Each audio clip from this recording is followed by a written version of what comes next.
empezar leyendo capítulo 13 de Números, versículo 1. Y dice, el Señor habló a Moisés diciendo, envía tú hombres que reconozcan la tierra de Canaán, la cual yo doy a los hijos de Israel. De cada tribu de sus padres enviaréis un varón, cada uno príncipe entre ellos. Es muy importante entender esto. Dios no dijo que enviaran a cualquier persona, sino antes bien dijo, envía a uno, príncipe entre las familias. Recuerde que eran 12 familias o 12 tribus. Estamos hablando de que había muchos, miles, no sé con exactitud, no sabemos con exactitud cuántos, pero miles de israelitas salieron de Egipto. Multitudes salieron de Egipto. Estamos hablando que pudieran haber sido 1 millón, 2 millones, 3 millones de personas, pero había tribus entre ellos. Y el Señor le dice a Moisés, recuerde que había sacado al pueblo de Egipto, al pueblo de Israel, con mano poderosa. Había Dios manifestado a través de Moisés y de Aarón el poder de Dios, su poder sobre Egipto, trayendo plagas, pero trayendo protección siempre sobre el pueblo de Israel. Así es que venían de salir de Egipto, habían venido hacia donde Dios los había llamado, estaban a la puerta de la tierra de Canaán. Es decir, prácticamente la tierra de Canaán estaba lista para ser, ellos la podían tomar en posesión. Esa tierra Dios se las había entregado. Dios le llamaba a esa tierra que era una tierra donde fluía leche y miel, una tierra muy próspera. Así es que dice, y Moisés los envió desde el desierto de Parán, conforme a la palabra del Señor, y todos aquellos varones eran príncipes de los hijos de Israel. Y ahí empieza a declarar cada uno de estos personajes, a quienes envió. Y usted y yo sabemos que entre los 12 príncipes de cada una tribu, es decir, eran personajes especiales de cada una de esas tribus. Dentro de esos 12 había dos. Uno era Caleb y otro era Oseas. A este Oseas Moisés le llama Josué. Y así es que podemos entender que dos de los enviados a reconocer la tierra eran Josué y era Caleb. Josué y Caleb. Y mire cómo sigue diciendo la escritura, pero ahora vamos en el mismo capítulo 13, pero vamos a irnos, por favor, al versículo 17. Y dice la escritura, y cuando Moisés los envió a reconocer la tierra de Canaán, les dijo, subid allá al Negev, y después subid a la región montañosa, ved, y fíjese las indicaciones que les dio en el versículo 18. Fíjese cómo Dios da indicaciones, y en el versículo 18 dice así, observad la tierra como es, y el pueblo que la habita, si es fuerte o es débil, si es poco o es numeroso. ¿Cómo es la tierra habitada? Si es buena o es mala. ¿Cómo son las ciudades habitadas? Si son campamentos o plazas fortificadas. ¿Y cómo es el terreno? Si es fértil o estéril. Si en él hay árboles o no. Esforzaos y tomad del fruto del país. Y dice la escritura, y era el tiempo de las primeras uvas. Es decir, era un tiempo fructífero para aquella tierra. Era una estación del año en donde podían presentarse o manifestarse las primeras uvas, los primeros frutos. Y dice la escritura que los 12 enviados, príncipes de cada una de las familias, subieron, reconocieron la tierra desde el desierto de Sin Roab entrando en Amat, y subieron el Negev y vinieron hasta Hebrón. Vamos en el versículo 22. Y ahí estaban Ahimán, Sesei, Talmai, hijos de Anac. Hebrón fue edificada 7 años antes de Zoán en Egipto. 23. Y llegaron hasta el arroyo de Escol, y de allí cortaron un sarmiento con un racimo de uvas, la cual trajeron 2 en un palo, y de las granadas y de los higos. Y se llamó aquel lugar el valle de Escol por el racimo que los hijos de Israel cortaron. Versículo 25. Y volvieron de reconocer la tierra al fin de 40 días. 40 días fueron a la tierra los 12 príncipes de las tribus de Israel a reconocer la tierra. Y anduvieron y vinieron a Moisés y Aarón y a toda la congregación de los hijos de Israel en el desierto de Parán, en Cades, y dieron la información a ellos y a toda la congregación y les mostraron el fruto de la tierra. Así es que todos estaban esperando que los enviados, los príncipes de cada una de las tribus regresaran con el reporte y con la evidencia y con las noticias acerca de aquella tierra. Y seguramente cuando los vieron venir y cuando ellos pusieron delante de Moisés, de Aarón y de su pueblo, de la congregación, la evidencia, los frutos, que eran frutos extraordinarios, eran frutos, fíjese, un racimo de uva lo tuvieron que cargar entre 2. Así es que ellos trajeron evidencia de que la tierra era una tierra muy próspera, era una tierra en donde realmente fluía leche y fluía miel, era una tierra de mucha bendición. Dios les había dado ya la tierra y simplemente Dios permitió, es decir, Dios escuchó la voz de Dios porque Dios le dijo, envía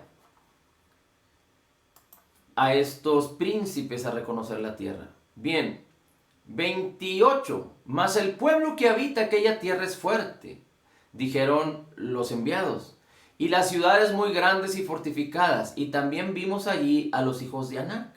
Amalek habita el Negev, y el Eteo, el Jebuseo y el Amorreo habitan el monte, el Cananeo habita junto al mar y a la ribera del Jordán. Entonces Caleb hizo callar al pueblo delante de Moisés y dijo, subamos luego y tomemos posesión de ella, porque más podremos nosotros que ellos. Bien, aquí quisiera hacer un apunte, una reflexión.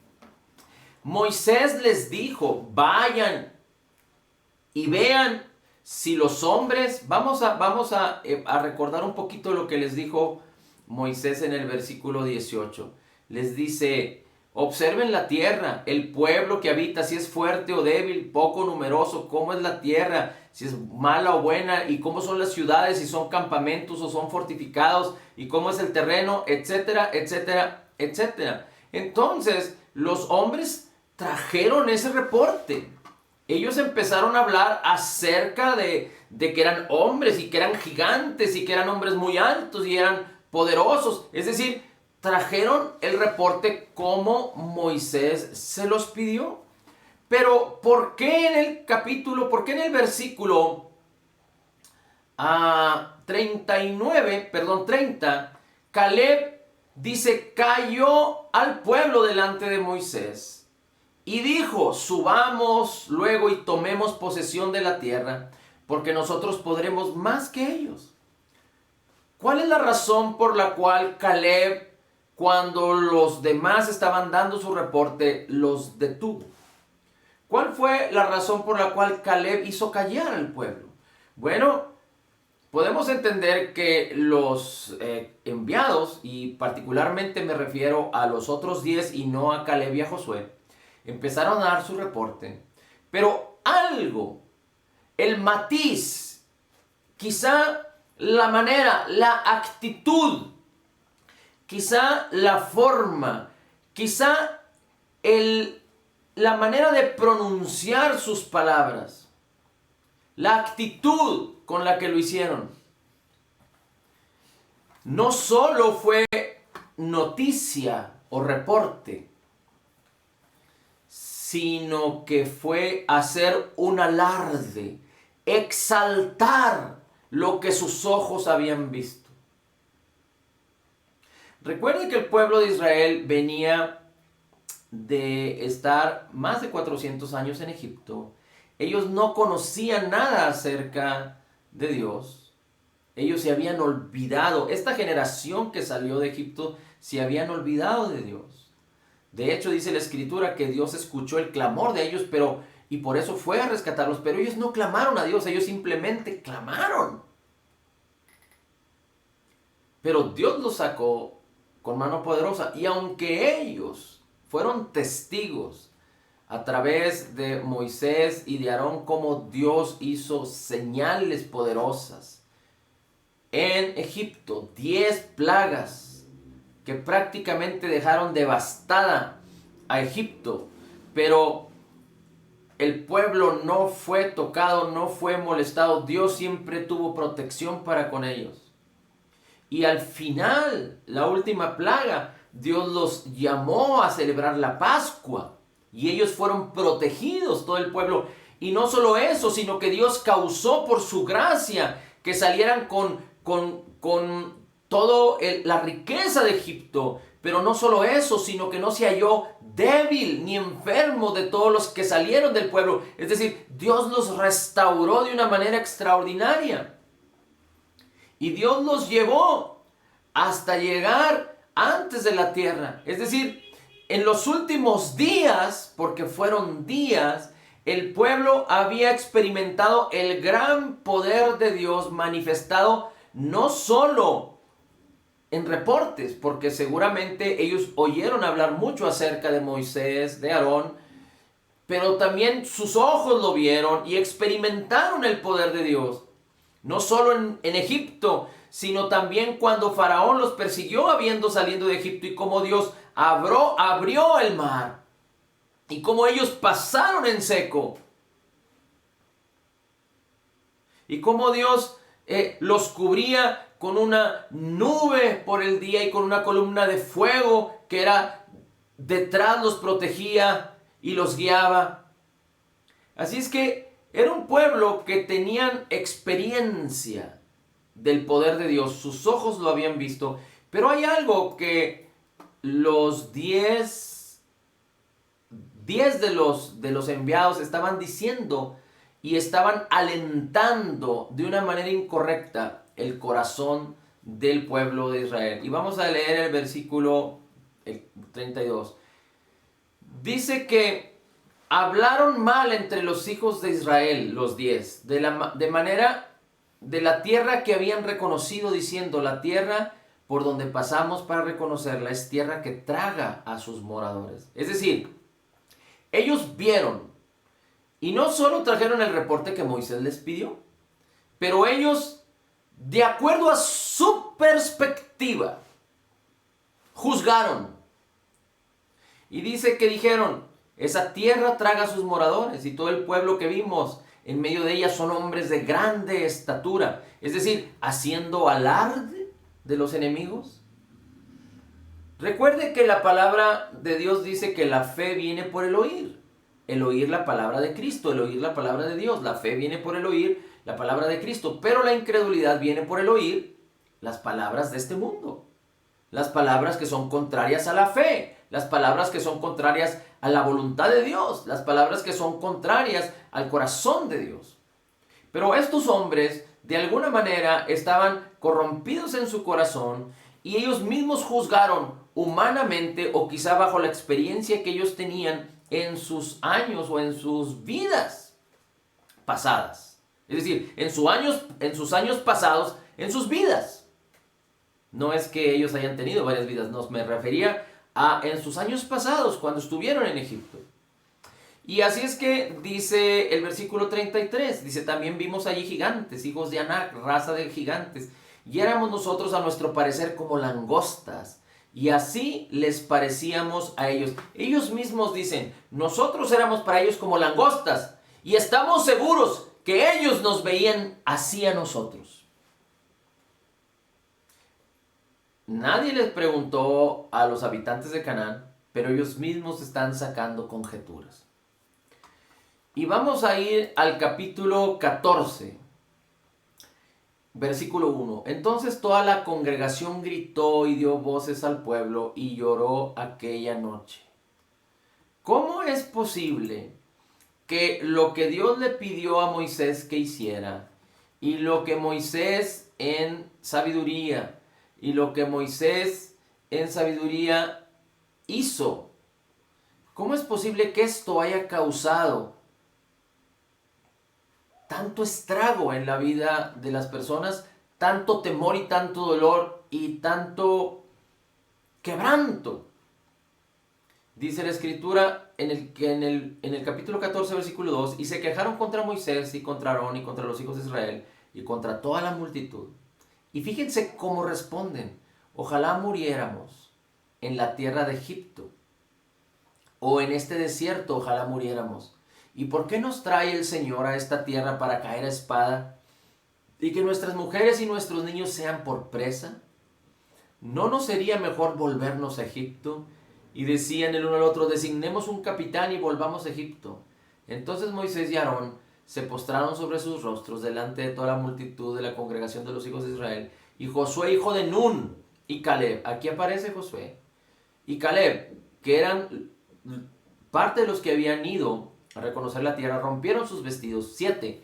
Y hablaron a la congregación diciendo: hijos de Israel, la tierra por donde pasamos para reconocerla es una tierra en gran manera buena. Si el Señor se agrada de nosotros, Él nos llevará a esta tierra y nos la entregará, tierra donde fluye leche y miel. Por tanto, no seáis rebeldes contra el Señor.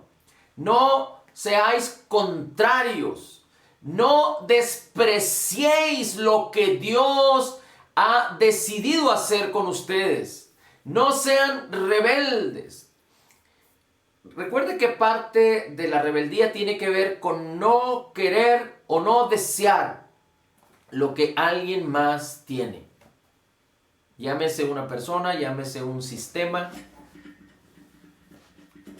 Por eso en los sistemas de gobierno se han establecido leyes para que las personas entiendan y tengan un marco de referencia. Y todo aquel que infringe esas leyes se considera como un rebelde, como alguien que es contrario. Así es que la rebeldía no es parte del corazón de Dios, pero tiene que ver con lo que es contrario al corazón de Dios. Con personas o con sistemas de pensamiento que son contrarios, que si Dios dice bueno, esta actitud rebelde dice malo. Que si Dios dice malo, esta actitud de rebeldía dice bueno. Así es que, como dos personas, aunque una sea buena y la otra actúe en rebeldía, ¿cómo pueden sostener una amistad? Un espíritu rebelde no puede permanecer entre dos, habiendo amistad. Es decir, un espíritu de rebeldía es contrario completamente. Y déjeme decirle que por naturaleza, que por nuestra naturaleza pecaminosa, usted y yo teníamos un espíritu de rebeldía. Nosotros éramos rebeldes para Dios. En todos nuestros hechos, en todas nuestras acciones, éramos hijos de ira, dice la Escritura. Merecíamos el juicio y pagar con la muerte por nuestro pecado. Dice la palabra que estábamos en tinieblas, pero Dios está en la luz. Así es que todo aquel que vive en tinieblas es rebelde a la luz. La misma Escritura nos enseña en los Evangelios, en Juan, que Cristo es la luz que vino a alumbrar al mundo, pero los hombres no vinieron a la luz porque no querían que sus obras fueran manifiestas. Así es que decidieron quedarse en las tinieblas. Así es que, digamos de una manera o de otra, quien quiere vivir en las tinieblas es rebelde a la luz. Así es que aquí vemos donde Caleb y Josué dicen: no sean rebeldes contra el Señor y no teman al pueblo de esa tierra, porque nosotros los comeremos como pan. Su amparo se ha apartado de ellos y con nosotros está el Señor, no los temáis. Déjame decirte que cuando Josué, 40 años después, introdujo no a estos hombres, porque todos estos hombres a los cuales Josué y Caleb les dice rebeldes, todos ellos murieron en el desierto. Pero sus hijos fueron los que poseyeron la tierra, los que introdujo Josué a esta tierra donde fluía leche y miel. Y déjame decirte que fue pan comido para Josué y el pueblo. Dios había causado que los habitantes de aquella tierra vivieran en pánico. Ellos mismos estaban derrotados. Ellos mismos consideraban y veían al pueblo de Israel como algo glorioso y poderoso y que estaban acabados. Ellos ya estaban desahuciados. Así era el corazón de ellos. Aunque estuvieran grandes, aunque se vieran fuertes, ellos ya estaban derrotados. Tan es así que si podemos ponerlo en una comparación con Goliat, aquel que peleó contra David y que ofendió y desafió a los meros de los ejércitos de Israel. Aquel Goliat se veía poderoso, se creía poderoso y desafió a los mejores peleadores, guerreros de Israel, y solo David, un muchacho que no era guerrero, lo desafió también y lo enfrentó. Pero ¿qué podemos ver acerca de Goliat comparado muchos años antes con los habitantes de esta tierra de Canaán? Recuerde que David mató a Goliat con la misma espada de Goliat. Es decir, para ponerlo técnicamente en lo que sucedió, David con una piedra lo derribó. Con una piedra lo hirió. Pero realmente David acabó con la vida de Goliat. Es decir, se aseguró con la espada y cortándole la cabeza. Es decir, no había manera de, una vez cortándole la cabeza, la posibilidad de pensar que Goliat no había sido muerto. Entonces, cuando Goliat fue derrotado, ¿cuál fue la actitud de los filisteos? Se echaron a correr. Su confianza había estado en Goliat, pero cuando David venció a Goliat, los filisteos se echaron a correr y entonces el pueblo, los guerreros de Israel, los persiguieron y los derrotaron. Bueno, así echados a correr estaban prácticamente en sus corazones todos los habitantes de Canaán. Ahí mismo, cuando ellos estaban dando el reporte y cuando los 10 decían es que nosotros somos como langostas para ellos y ellos piensan así de nosotros, estaban completamente equivocados porque Dios había causado que hubiera terror y pánico y que se sintieran desfallecidos y derrotados en Canaán todos sus habitantes. Bien, vamos a seguir leyendo. El versículo 10, cuando Caleb y Josué dijeron estas cosas, la multitud habló de apedrearlos.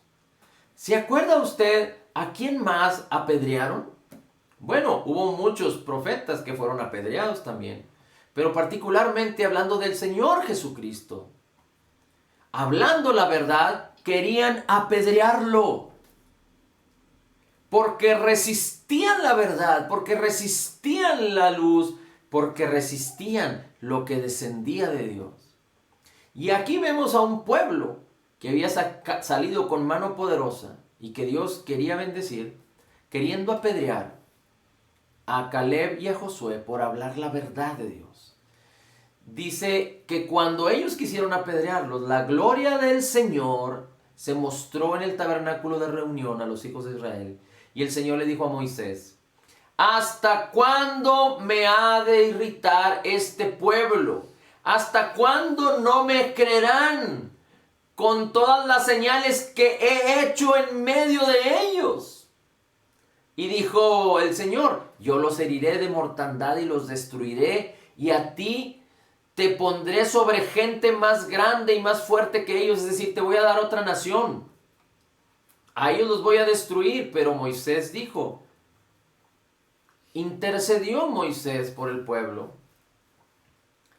Le dice en el versículo 15, harás morir a este pueblo como a un solo hombre, y las gentes que hubieren oído tu fama hablarán diciendo, por cuanto no pudo el Señor meter a este pueblo en la tierra, la cual había jurado, los mató en el desierto. 17, ahora pues te ruego que seas magnificado el poder del Señor, que sea magnificado el poder del Señor, como lo hablaste diciendo, tardo para la ira y grande en misericordia, que perdona la iniquidad y la rebelión, aunque de ningún modo tendrá por inocente al culpable. Aunque de ningún modo tendrá por inocente al culpable, que visita la maldad de los padres sobre los hijos hasta la tercera y cuarta generación. Esto es muy importante que lo entendamos. Dios nunca dirá, nunca tendrá por inocente al que es culpable. Es muy importante que usted se lo aprenda. Dios nunca tendrá por inocente al culpable. Pero ¿cómo podemos entenderlo esto en la obra que Cristo Jesús hizo en la cruz del Calvario? Es que particularmente solo hay un pecado que te puede enviar al infierno. Solo hay un pecado que envía a todo hombre al infierno. ¿Cuál es? Rechazar a Jesús y lo que Él hizo por nosotros en la cruz del Calvario. Así es que cualquiera que rechaza a Jesús y cualquiera que rechaza lo que Él hizo por nosotros en el Calvario, en la cruz, pagando por nuestros pecados, será considerado culpable. Será considerado culpable.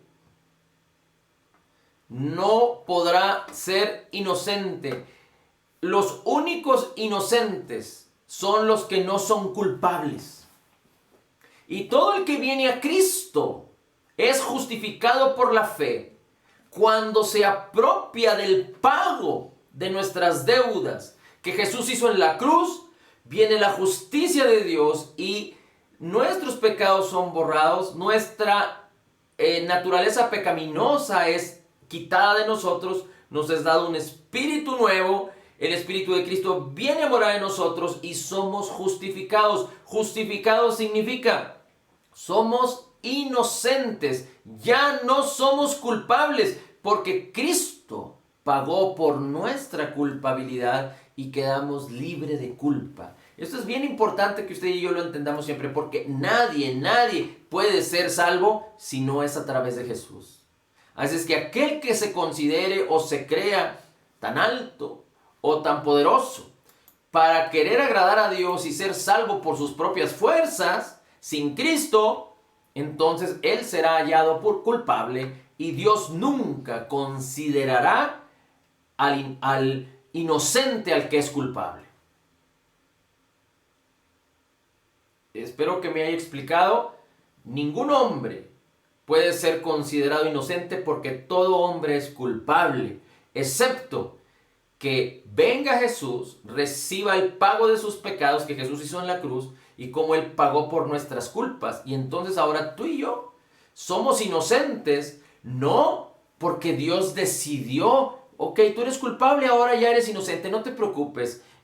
No me voy a acordar de tus pecados, vamos a pasarlos por alto, nadie vio, borrón y cuenta nueva. No, Dios tuvo que mandar a su Hijo en propiciación por nuestros pecados, en nuestro lugar. Alguien tenía que pagar, el cual fue Cristo, y con un solo sacrificio hizo perfectos, inocentes, justos a los que creen, a los santificados. Amén. Así es que esto es bien importante que tú y yo lo entendamos. Así es que no es por ir a la iglesia, no es por servir, no es por hacer el bien, mientras no sea salvo a través de Jesús y de lo que Él hizo por las personas, nadie puede ser considerado inocente si no se atribuye el pago de sus pecados que Cristo Jesús hizo en la cruz del Calvario por cada uno de nosotros. Así es que nunca trate de que alguien venga a ser salvo. Es más, yo le diría de esta manera: no por declarar una oración Dios va a considerar inocente al culpable. La persona tiene que creer. La persona tiene que creer. Hay muchos testimonios en donde se dice que en el lecho de muerte los guían a una oración y repiten la oración. No es así. Aunque nosotros no podemos saber que en el lecho de muerte aquella persona está viviendo. Pero yo recuerdo a un comentario que se hizo, que quizá alguien se quiere tirar de un puente para suicidarse. Y Dios es tan bueno y su misericordia es tan grande que a lo mejor en el trayecto del puente al río o al piso, Dios le habla y aquella persona entrega su vida a Cristo. No, así no es. Así no funciona. Una persona que quiere suicidarse ha sido completamente atormentada. Es una persona que no va a tener nunca oportunidad de arrepentirse. No estoy hablando de ningún creyente, estoy hablando de incrédulos. Así es que una persona que siempre ha sido incrédula en su lecho de muerte, tampoco hay esperanza, tampoco hay garantía de que aquella persona es salva. Y aunque nosotros no somos jueces para juzgarlos, pero las cosas no funcionan así. Las cosas funcionan a que en vida, en nuestros 5 sentidos, en el entendimiento correcto, el hombre puede entender que es pecador y Dios nunca lo va a considerar inocente. Así es que necesita un Salvador y este es Jesucristo. Solo Él puede salvar al hombre pecador. Amén. Bien, vamos a seguir adelante. Así es que Dios le dice: perdona ahora la iniquidad de este pueblo, según la grandeza de tu misericordia, y como has perdonado este pueblo desde Egipto hasta aquí. Entonces el Señor le dijo: yo lo he perdonado conforme a tu dicho. Ahí vemos cómo Moisés, y solo en esta historia o en el antiguo pacto, cómo Moisés intercede. Nuestro intercesor ahora es Cristo. Nuestro mediador es Cristo. El Espíritu intercede, el Espíritu de Cristo intercede. Nosotros no somos intercesores. Y no me malinterpreten. No significa que no podamos orar y que no podamos orar por otros, no. Pero el mediador, el intercesor es Cristo. Nosotros no podemos pedir que alguien sea salvo. Nosotros podemos pedir que Dios envíe a alguien que le predique o nosotros predicarle. Pero nosotros no podemos pedir por otro para que sea salvo. Bien, y dice la Escritura que en el 22 todos vieron la gloria y las señales. Más bien dice el 21, dice: más tan ciertamente como vivo yo y mi gloria llena toda la tierra, todos los que vieron mi gloria y mis señales que he hecho en Egipto y en el desierto y me han tentado ya 10 veces y no han oído mi voz. Me han tentado 10 veces y no han oído mi voz. No verán la tierra de la cual juré a tus padres, no ninguno de los que han irritado la verá. Pero Caleb lo hará. Y bueno, más adelante vemos cómo dice la Escritura que también Caleb y Josué, dice el 30, vosotros a la verdad no entraréis en la tierra por la cual alcé mi mano y juré que os haría habitar en ella, exceptuando a Caleb, hijo de Jefone, y a Josué, hijo de Nun. Pero vuestros niños, de los cuales dijisteis que serían presa, yo los introduciré y ellos conocerán la tierra que despreciasteis. En cuanto a vosotros, vuestros cuerpos caerán en este desierto. Y entonces todos murieron en el desierto. Pero ¿qué pasó con los 10? Dice aquí un título de la Biblia, dice: la muerte de los 10 espías malvados.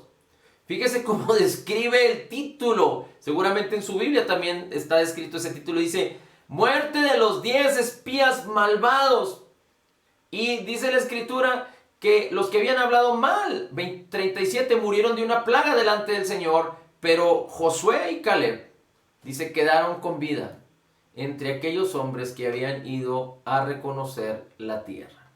Así es que, pues Dios, teniendo en la víspera algo extraordinario para ellos, por causa de 10 hombres malvados, que no entendieron correctamente, es decir, trajeron la información, pero utilizaron esa información de manera equivocada. Y la pregunta es, el Señor Jesús dice, ¿cuánto más he de estar con vosotros, generación incrédula? Les dice a sus discípulos y a todos los que estaban ahí con ellos. Cuando el Señor Jesús recuerda que sanó, liberó de un demonio a un joven que estaba poseído y que su padre lo trajo. ¿Cuánto más estaré entre vosotros? Dice el Señor Jesús. Y prácticamente Dios quería deshacerse de ese pueblo. Quizá como lo hizo en los tiempos de Noé. Pero Moisés intercede y Dios permite que el pueblo siga viviendo, aunque anden vagando 40 años en el desierto, pero Dios los protege, Dios los cuida. Dice la Escritura que su calzado no se desgastó, su ropa no se envejeció. Él los alimentó con el milagro más largo, que es el maná. Y Dios los cuidó hasta que cada uno de ellos falleció, murió, y sus hijos fueron los que poseyeron la tierra. Pero fíjese cómo dice ahora la Escritura en Primera de Juan 3. Primera de Juan 3, versículo 18 y 19. Dice, no amemos de palabra, ni de lengua, sino tenemos que amar de hecho y en verdad. No amemos de palabra ni de lengua. Es decir, no solo digamos te amo, pero tienes que demostrar que lo haces. No solo ames de lengua, sino de hecho y de verdad. Pero fíjate cómo dice el versículo 19.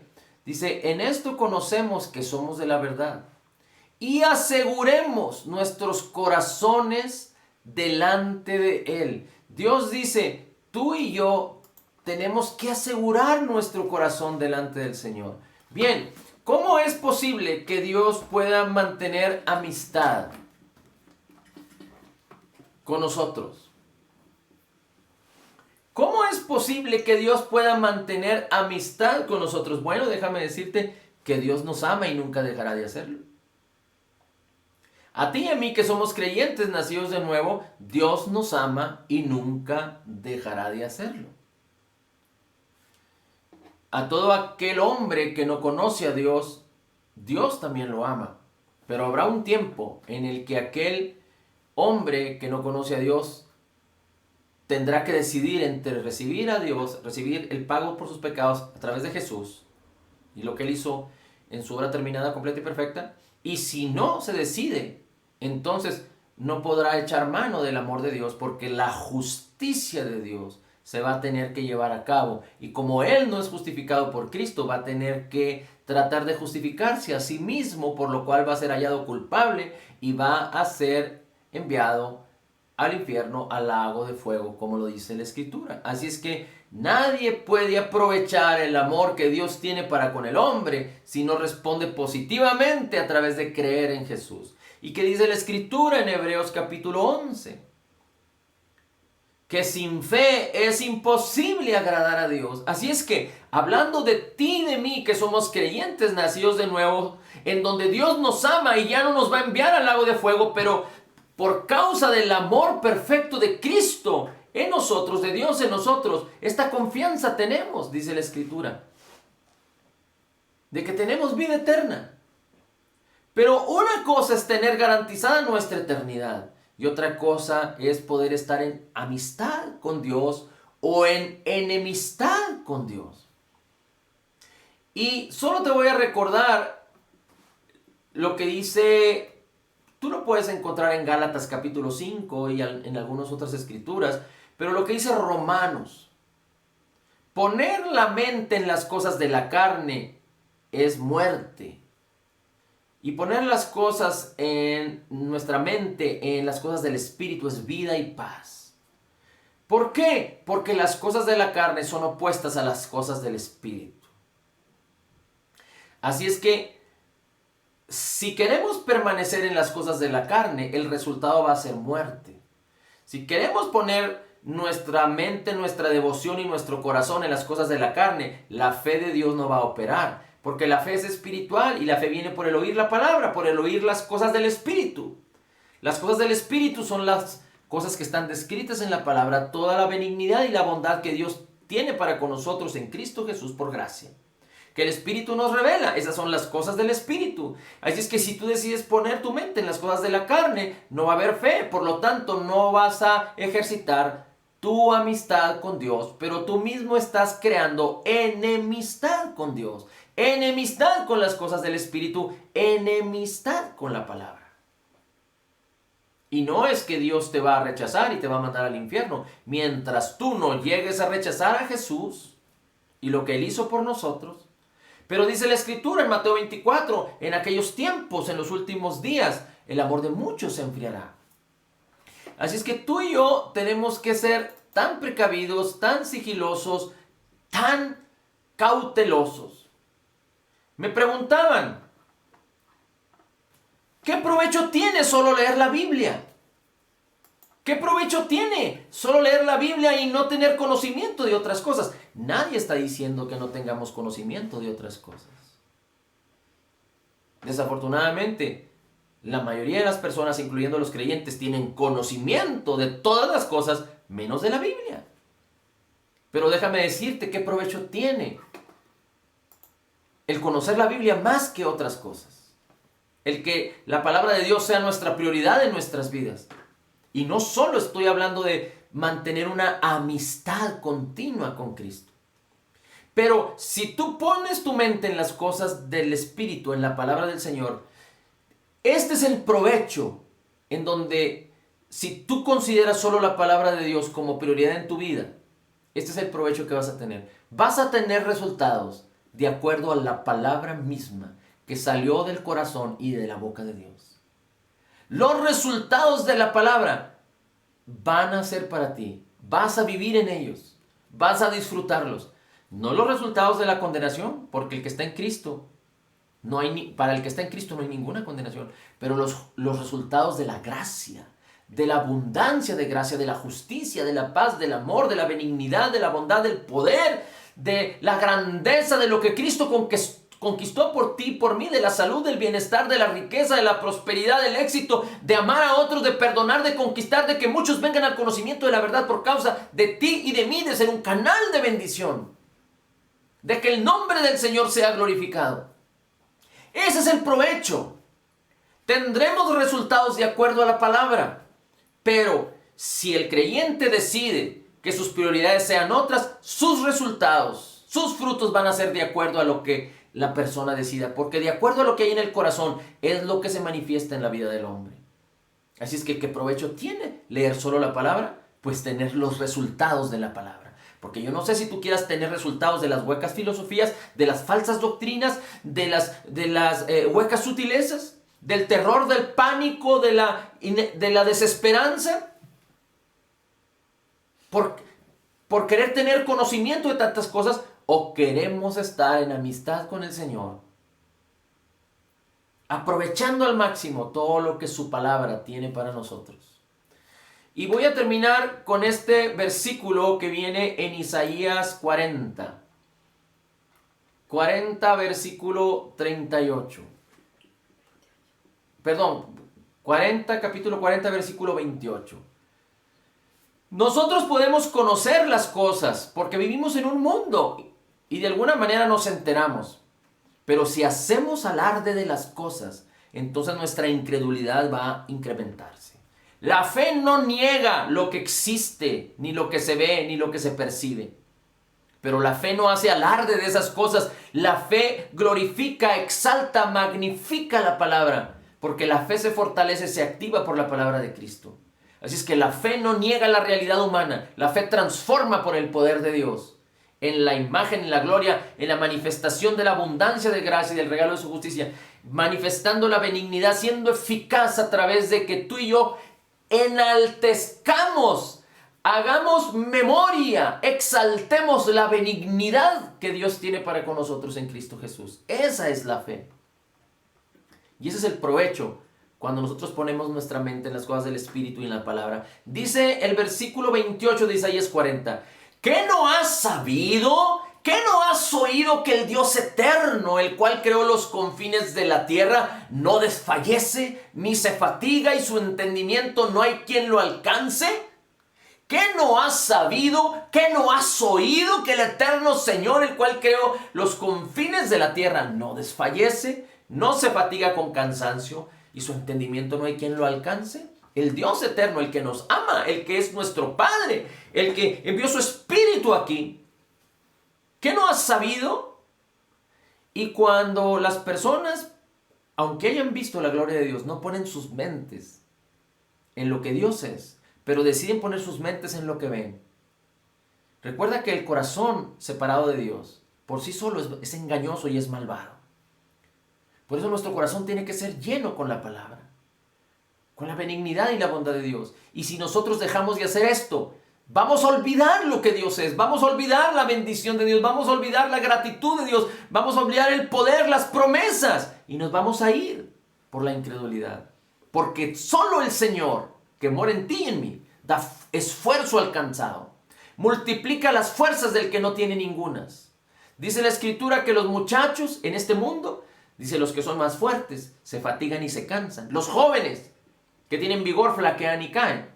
Pero los que esperan en el Señor tendrán nuevas fuerzas, levantarán alas como las águilas, correrán y no se cansarán, caminarán y no se fatigarán. Dios nos llamó a ti y a mí a reinar. Cuando recibes la abundancia de gracia y el regalo de su justicia, tienes el poder, la sabiduría a través de la palabra, de poder reinar sobre la adversidad para que tengas éxito, seas próspero y que muchos vengan al conocimiento de la verdad a través de tu vida, para que el propósito de Dios empiece a manifestarse en ti y en mí, y entonces por la fe tú y yo tener esa amistad renovada, continua, con el Señor de los señores, el Rey de reyes, el amor de los amores, el Espíritu Santo, el Espíritu de Cristo, que mora ya en nosotros por el poder de Dios. Cuando reconocimos a Jesús y le aceptamos como Señor y Salvador. Gracias, Padre. Gracias, Señor Jesús.